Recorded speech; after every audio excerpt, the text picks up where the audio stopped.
สบายดีทุกคนวันนี้ก็มางานดองอยู่บ้านดอนเออ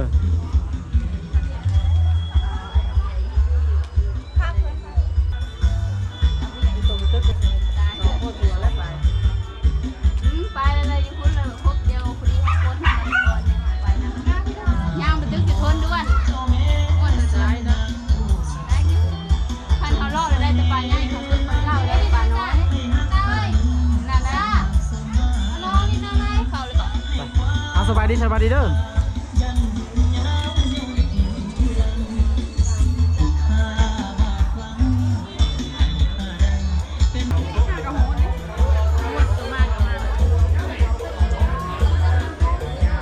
เฮ้ยคนน้อยปฏิหาร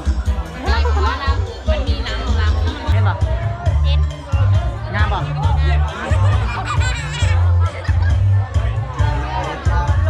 อา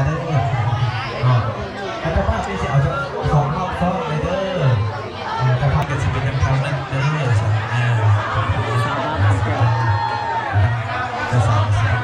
ติดมาแล้วมาบอกคำ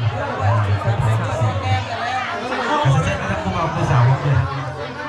เจ้าภาพทั้งสองฝ่ายเจ้าภาพทั้งฝ่ายแสดงกันจะมี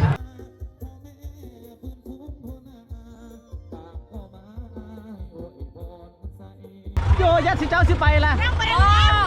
สิไปไซสาวบันไดชาวบ้านเดินโสดเด้อไม่เบื่อปักซ่องเลยแม่ ไปไป คอยโส